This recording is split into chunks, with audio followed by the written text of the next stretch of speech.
प्राचीन भारत के एक गांव में एक युवा शिष्य आत्मज्ञान की खोज में आदि शंकराचार्य के आश्रम में पहुंचा। वह जिज्ञासु था पर भ्रमित था। एक दिन उसने आदि शंकराचार्य से पूछा, गुरुदेव कृपया मुझे बताइए मैं कौन हूँ। आदि शंकराचार्य मुस्कुराए और बोले, बेटा यह प्रश्न बहुत सरल है, पर उत्तर जानने के लिए तुम्हें स्वयं को देखना होगा। उन्होंने शिष्य को एक सूखी लकड़ी दी और कहा, जाओ इसे जलाओ और इसकी राख वापस लेकर आओ। शिष्य गया, लकड़ी को जलाया और राख वापस लेकर आया। अब शंकराचार्य ने पूछा, बोलो वह लकड़ी कहाँ गई। शिष्य बोला, गुरुदेव वह राख बन गई और कुछ धुआं हवा में उड़ गया।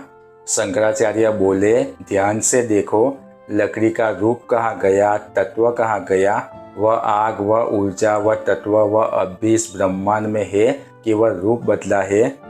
अब शंकराचार्य ने कहा, तुम्हारा शरीर भी वैसा ही है, बदलता है, मिटता है, लेकिन जो तत्व तुम्हें जीवित रखता है, जो देखता है, जो अनुभव करता है, वह आत्मा है और वही आत्मा ब्रह्म है। तुम अलग नहीं, ब्रह्म से एक हो।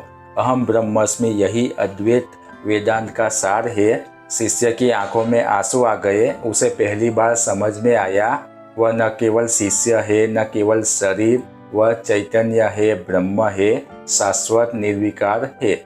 जब तक हम स्वयं को केवल शरीर समझते हैं, हम बंधन में रहते हैं, पर जब हम आत्मा को पहचान लेते हैं, हम मुक्त हो जाते हैं। यही अद्वैत वेदांत है। आत्मा और ब्रह्मा एक है।